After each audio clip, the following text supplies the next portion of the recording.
जैसे जैसे आपका लंबाई लेंथ बढ़ता जाएगा वैसे आपका मेजरिंग डिवाइस बढ़ता जाएगा। अगर बहुत छोटा लेंथ को नापना है, हाँ, कैलिपर, गेज, स्क्रू गेज, है ना, तो इस तरह से आपके रेंज ऑफ वैल्यू के ऊपर डिपेंड करता है। तो रेंज ऑफ द मेजरमेंट पर डिपेंड करता है आप कौन सा इंस्ट्रूमेंट यूज करेंगे। अगर बहुत छोटा है तो vernier caliper, screw gauge type.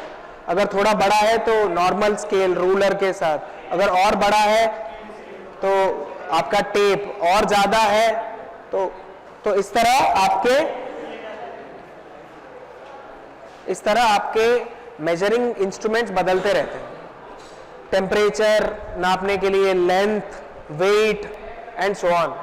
तो हर क्वांटिटी को नापने के लिए कुछ ना कुछ इंस्ट्रूमेंट्स होता है। अब हम इलेक्ट्रिकल मेजरमेंट्स पढ़ना चाहेंगे, मतलब इलेक्ट्रिकल क्वांटिटीज को नापने के लिए कुछ इंस्ट्रूमेंट्स हम पढ़ना चाहेंगे।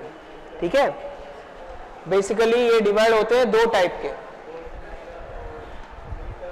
अभी तो मैं वोल्ट्स एम्मीटर की बात नहीं कर रहा हूं। फर्स्ट डिवीजन ये होता है प्राइमरी इंस्ट्रूमेंट्स, सेकेंडरी इंस्ट्रूमेंट्स। क्या होता है प्राइमरी? गैल्वेनोमीटर सुना है? रेली करंट बैलेंस, ये भी सुना है? ये नहीं सुना है, कोई बात नहीं। पहले तो मैं समझाऊंगा कि प्राइमरी होता क्या है। प्राइमरी इंस्ट्रूमेंट है जो सिर्फ डिफ्लेक्शन को दिखाता है। अगर कोई आप वोल्टेज को मेजर करना चाहें तो वो सिर्फ वोल्टेज के रेस्पेक्ट में सिर्फ डिफ्लेक्शन दिखाता है कि ठीक है वोल्टेज है। अगर आपने कभी फैराडेस लॉ का एक्सपेरिमेंट किया हो तो वहां पर गैल्वेनोमीटर यूज होता है। उस एक्सपेरिमेंट में क्या करते हैं, आप दो मैग्नेट्स लेंगे या एक मैग्नेट लेंगे जिसका नॉर्थ पोल और साउथ पोल होगा। नॉर्थ और साउथ है, इसका ऐसे फील्ड होता है ना, ऐसे फील्ड होगा।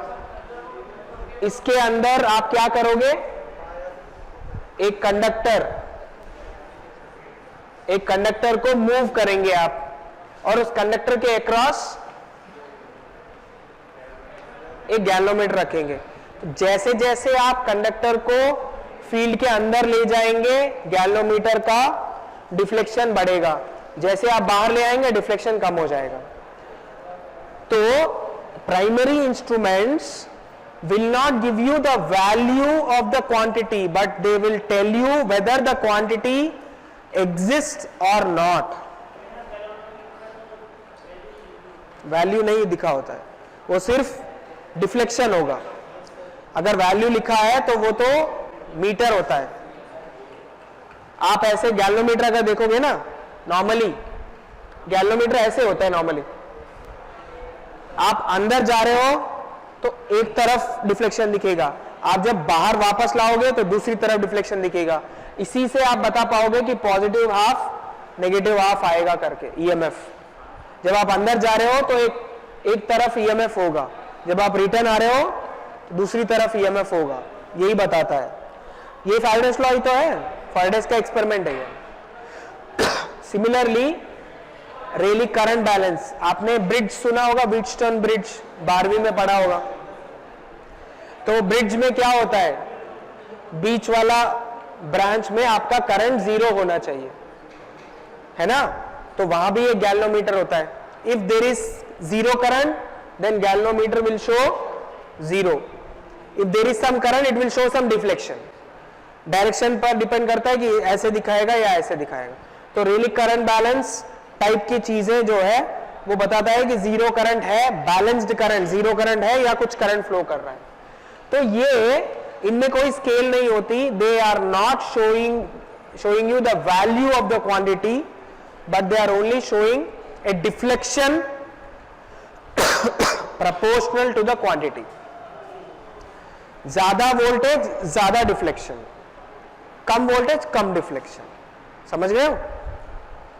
इनको स्टैंडर्ड इंस्ट्रूमेंट्स बोलते हैं। इनको आप कैलिब्रेशन नहीं करते। कैलिब्रेशन पता है क्या होता है?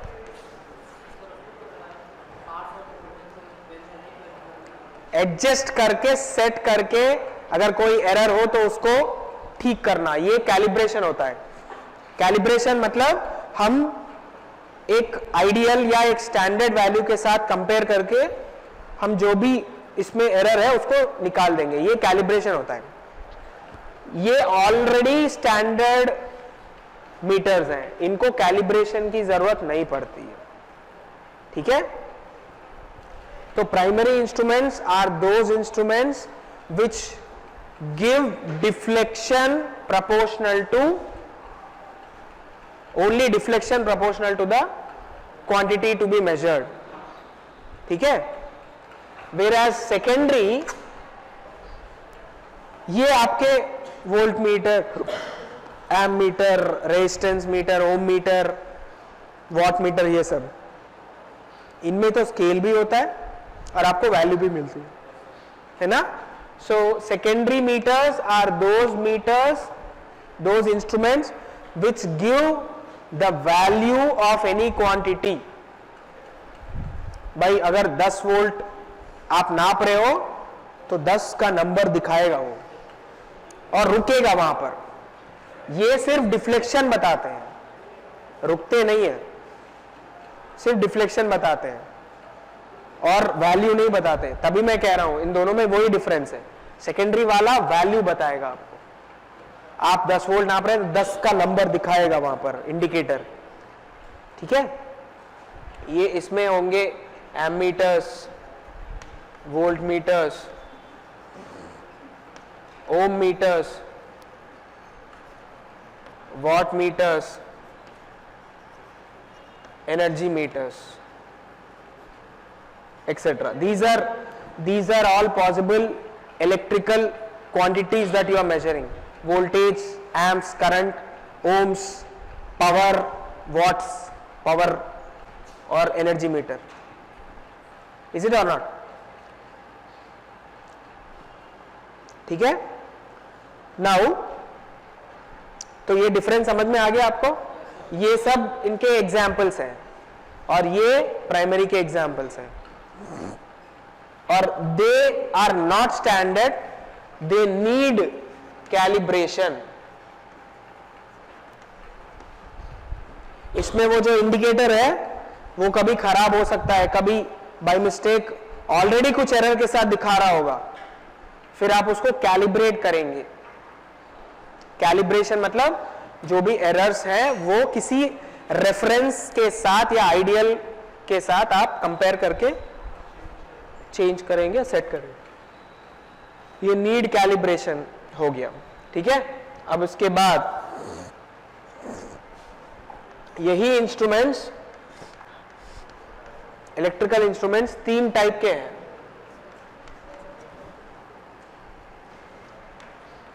Indicating instruments,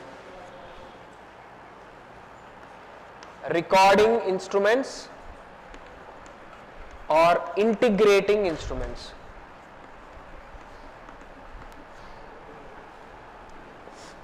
indicating instruments, recording instruments and integrating instruments.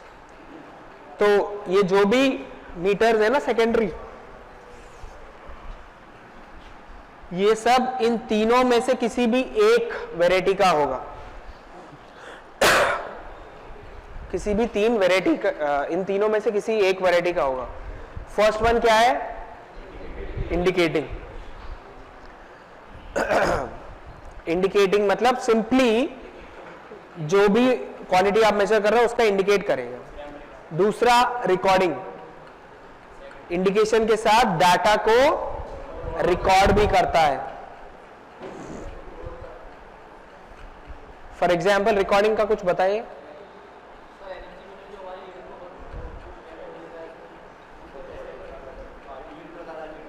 हाँ, यूनिट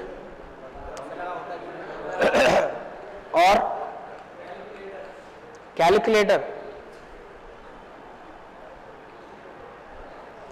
इसका एक एग्जाम्पल है रिकॉर्डिंग वाला, सिस्मोग्राफ पता है आपको क्या होता है? अर्थक्वेक को मेजर करता है, एक रिचर स्केल होता है उस पे सिस्मोग्राफ। सिस्मोग्राफ 24 आवर्स चलता रहता है, ठीक है, और वो अर्थ के अंदर के जो प्रकंप होते हैं ना, तो उसको मेजर करते रहता है रिचर स्केल पर। There is a scale specially for design for earthquakes, Richter scale, वो एक साइंटिस्ट के नाम से बना है। उसके ऊपर आपका लगातार ग्राफ बनता रहता है। जब भी अर्थक्वेक आएगा तो वो ग्राफ थोड़ा ऊपर उठेगा स्केल पर, 8.9 स्केल रिचर और 9 रिचर स्केल। उसके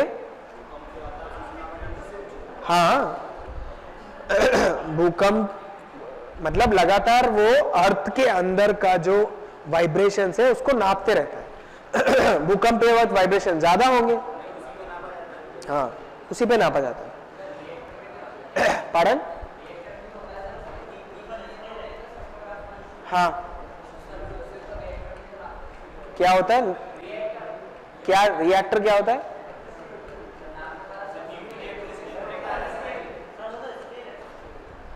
मैं कह रहा हूं उस स्केल पे रिकॉर्ड करता रहेगा लगातार रीडिंग, और उसी से आपको पता चलेगा कि भाई इतना रिचर स्केल पे हमारा अर्थक्वेक आया है करके, ठीक है। तो आप, मैं क्या बता रहा हूं, मैं I am talking about recording instruments. Recording instruments में सिस्मोग्राफ कंटिन्यूअसली रिकॉर्ड कर रहा है। एक एग्जांपल तो आपने बताया एनर्जी मीटर। एनर्जी मीटर में आपका एनर्जी भी रिकॉर्ड हो रहा है। तो इंटीग्रेटिंग क्या होता है?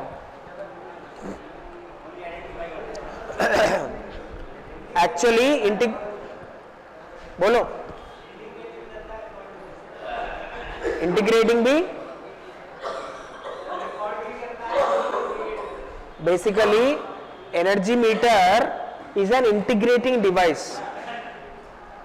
Energy meter is an integrating device because energy आप कैसे कैलकुलेट करते हो? एनर्जी आप कैसे कैलकुलेट करते हो?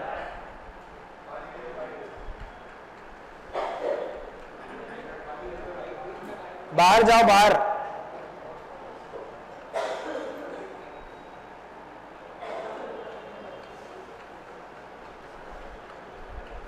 इंटीग्रेटिंग इंस्ट्रूमेंट का मतलब क्या है? इंटीग्रेट करना क्या मतलब है? कंटिन्यूअसली ऐड करना। भाई इससे पहले वाले से ये जोड़ो, फिर नेक्स्ट वाले से ये जोड़ो। विथ रिस्पेक्ट टू टाइम आप इंटीग्रेट कर रहे हो लगातार। और हाँ, ये सब इंटीग्रेटिंग मीटर्स होते हैं जो कंटिन्यूअसली डाटा को सेव करके ऐड करते रहते हैं। जैसे एनर्जी मीटर भी एक इंटीग्रेटिंग मीटर होता है। भाई वो रिकॉर्डिंग करता तो है ही, बट जो मीटर का जो वर्किंग है वो इंटीग्रेटिंग टाइप होता है, क्योंकि वो कंटिन्यूअसली वो ले लेगा, बैठो,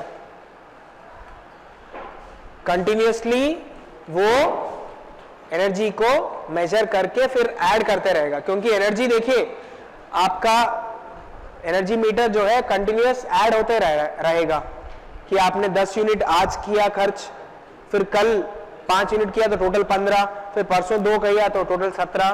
तो आप देखोगे तो ये इंटीग्रेट कर रहा है आज का, कल का, परसों का, विथ रेस्पेक्ट टू टाइम। तो ये होता है एनर्जी के साथ। And energy is also power into time, integral P into T. So that is why energy meter is example of an integrating type instrument. Seismograph is an example of recording type instrument, and normal ammeter, voltmeter, ohm meter, watt meters, these are examples of indicating. This is example of integrating. समझ गए?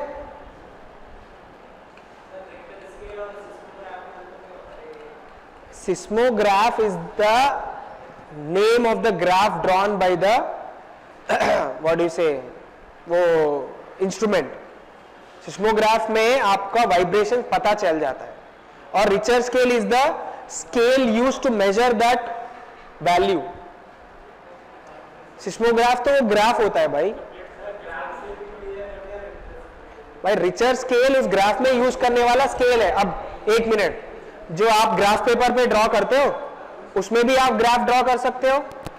उसके अलावा कुछ और भी scales होते हैं. कभी लॉगरिथमिक स्केल का पेपर देखा है आपने? ग्राफ पेपर, लॉगरिथमिक स्केल का ग्राफ पेपर देखा है? वो भी ग्राफ ही है, बट उसमें स्केल जो यूज करते हैं आप वो लॉगरिथमिक स्केल का होता है. मतलब उसमें 0, 1, 2, 3 के बदले में log 0, log 1, log 2, log 3 के रूप में आप स्केलिंग होता है उसमें. तो वो यूनिफॉर्म स्केल नहीं होता, वो नॉन यूनिफॉर्म स्केल होता है. क्या मतलब है भाई? आपका जो नॉर्मल ग्राफ शीट है उसमें तो सारे इक्वली डिवाइड होते हैं, 5 नॉर्मल ग्राफ शीट में इक्वल होते हैं, लेकिन लॉग वाले में इक्वल नहीं होता.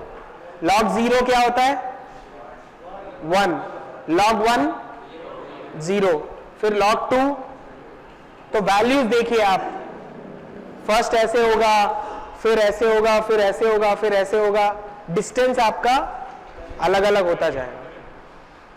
तो ये नॉन यूनिफॉर्म स्केल है. ऐसे ही ग्राफ हम डिफरेंट स्केलिंग यूज करके, भाई हर ग्राफ में आप ऊपर लिखते हो ना X axis so much scale, Y axis so much scale करके, ऐसे ही उसका अलग स्केल होता है रिचर स्केल का. ठीक है, तो ये तीनों समझ में आ गए, इंडिकेटिंग और वो किसका. देखो recording is a facility. Recording instrument में इंडिकेटिंग भी हो सकता है और इंटीग्रेटिंग भी हो सकता है. रिकॉर्डिंग इंस्ट्रूमेंट में इंडिकेशन और इंटीग्रेटिंग भी हो सकता है, बट रिकॉर्डिंग टाइप अगर इंस्ट्रूमेंट है तो उसको रिकॉर्ड करना जरूरी है. पीछे वाला, हाँ रिकॉर्डिंग पीछे वाला ऐड नहीं, ऐड कर भी सकता है, नहीं भी कर सकता. फॉर एग्जाम्पल मल्टीमीटर यूज किया आपने, एनर्जी मीटर.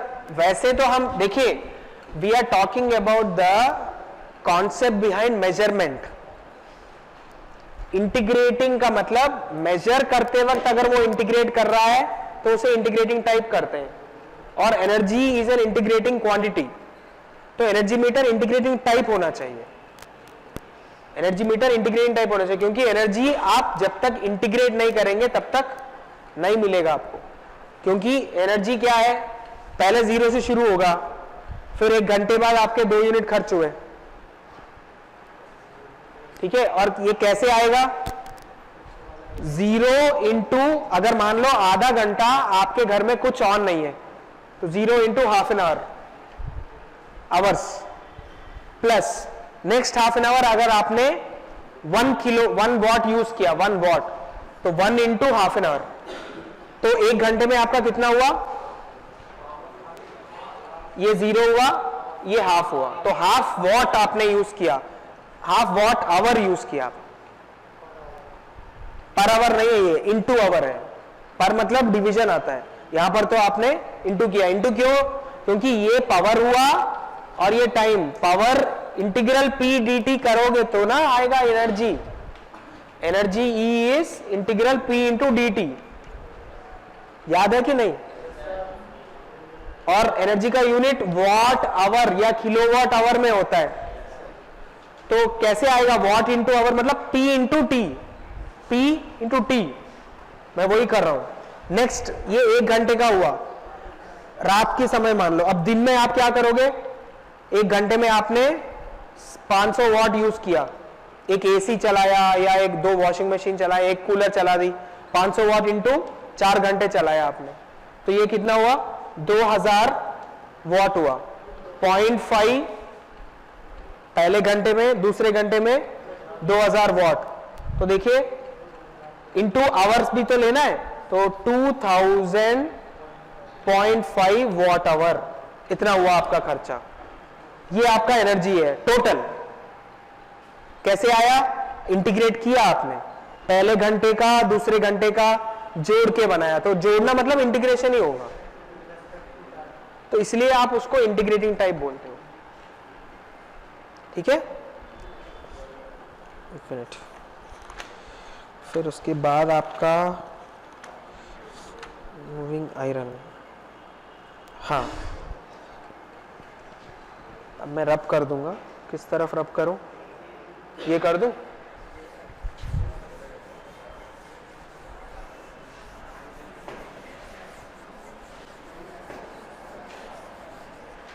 अब देखिए थोड़ा इंटरेस्टिंग चीज है,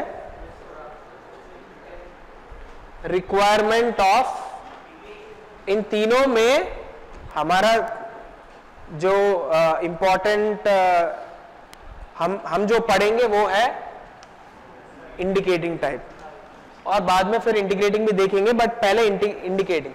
रिक्वायरमेंट ऑफ इंस्ट्रूमेंट्स, इंस्ट्रूमेंट्स में क्या चाहिए आपको? ये सारे इंस्ट्रूमेंट्स कुछ वैल्यू बताते हैं, है ना, कुछ वैल्यू बताते हैं आपको, कुछ बताने के लिए आपको क्या चाहिए? जो इंडिकेटर आपको दिख रहा है वो मूव करना चाहिए, है कि नहीं? तो आपको एक मूविंग सिस्टम चाहिए,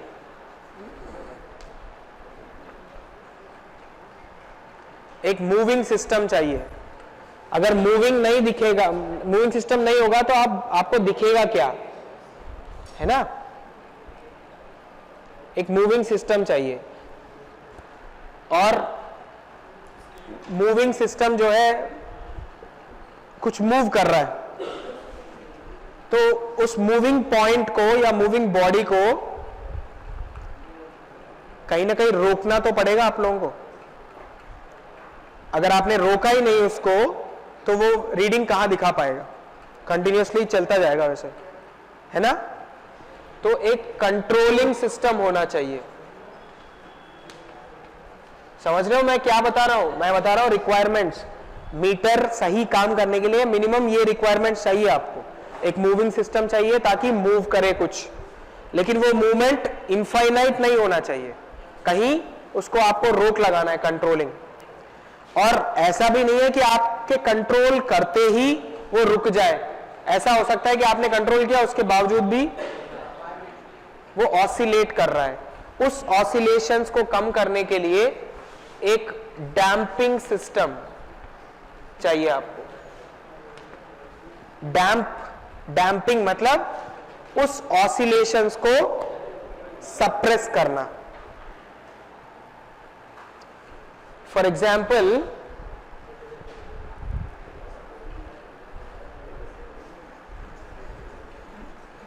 एक पेंडुलम है, ठीक है, एक पेंडुलम है। इस पेंडुलम को आप यहां लाके छोड़ दोगे तो ये कंटिन्यूअसली ऑसिलेट करेगा, है ना? ये ऑसिलेशंस आप कैसे रोक पाएंगे? अगर आपने उसको छुआ ही नहीं तो वो अपने आप रुकेगा?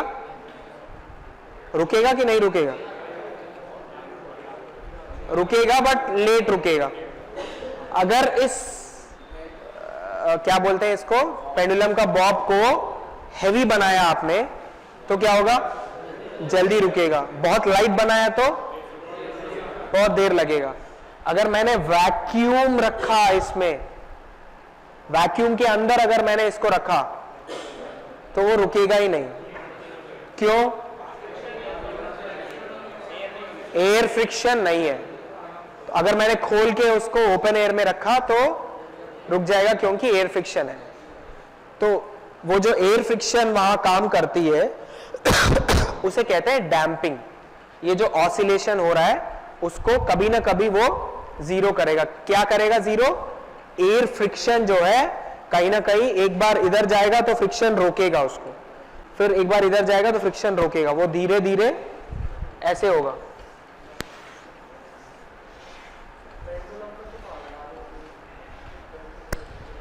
समझ रहे हो मैं क्या कर रहा हूं? क्या लगाते? नहीं लगाते, ये तो अपने आप हो जाता है। मैं वही कह रहा हूं, नेचुरल डैम्पिंग है ये। एयर की वजह से आपने थोड़ी रखा, एयर भी, एयर तो नेचुरली अवेलेबल है, तो वो अपने वेट के हिसाब से नेचुरली वो अपने आप डैम्प हो जाएगा। ठीक है, इसको नेचुरल डैम्पिंग कहते हैं, ठीक है कि नहीं।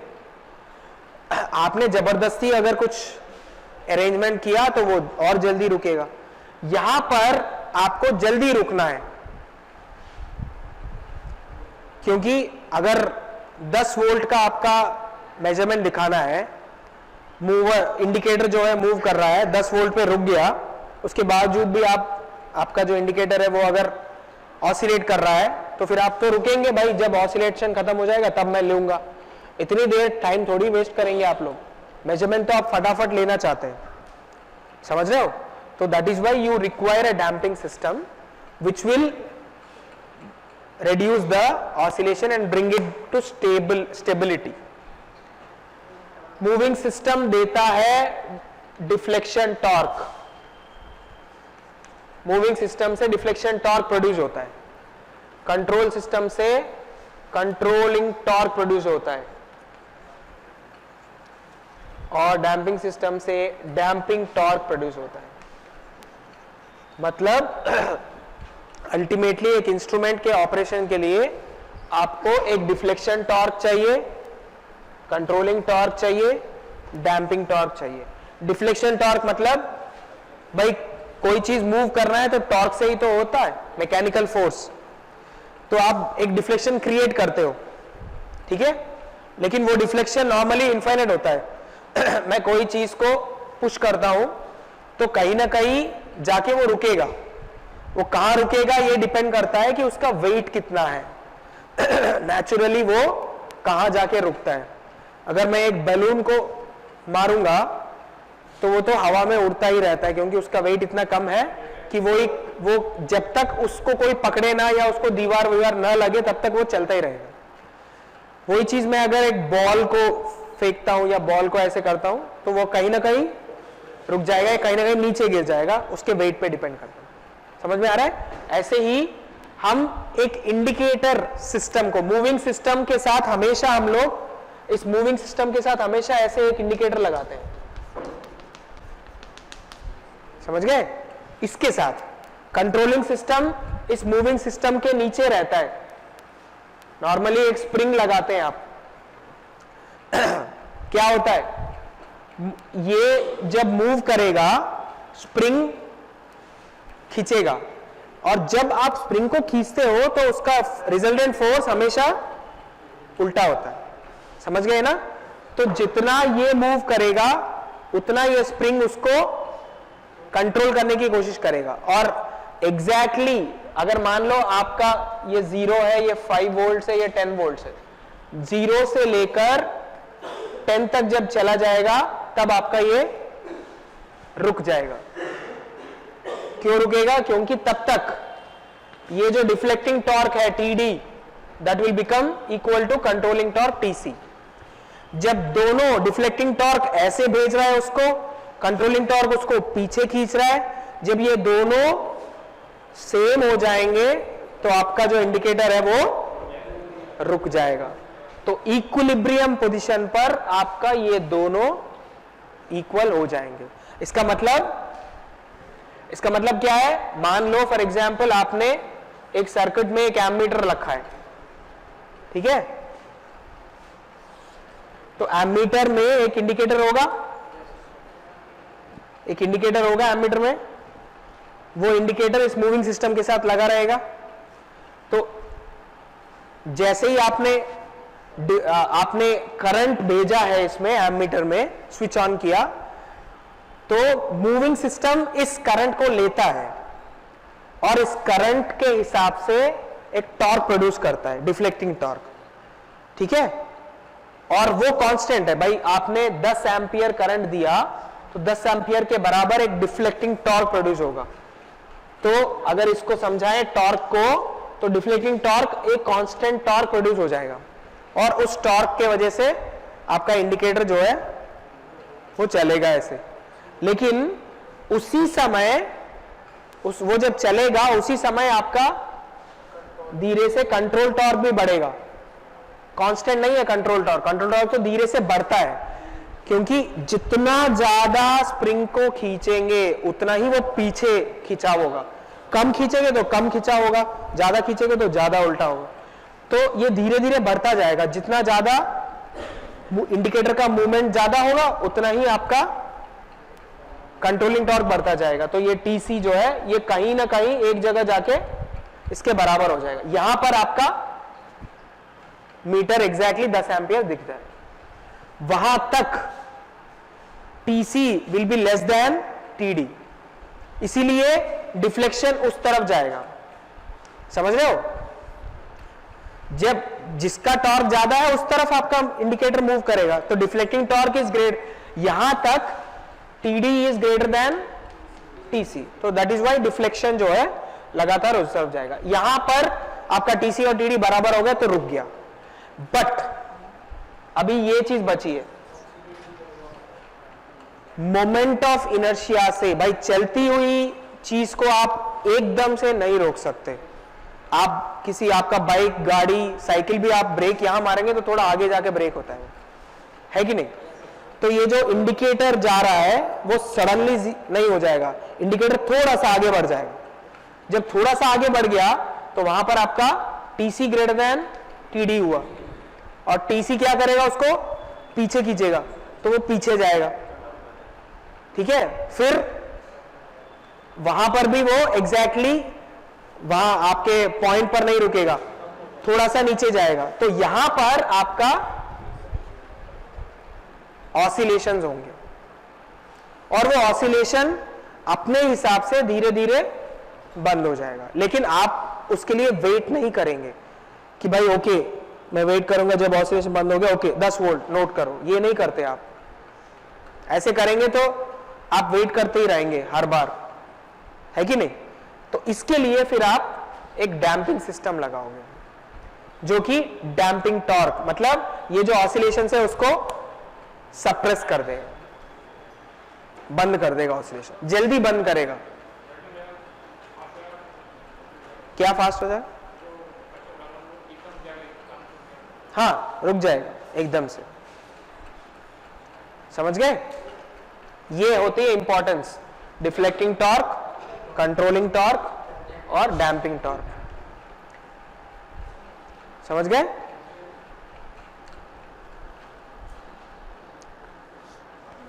नॉर्मली ये जो कंट्रोलिंग टॉर्क है,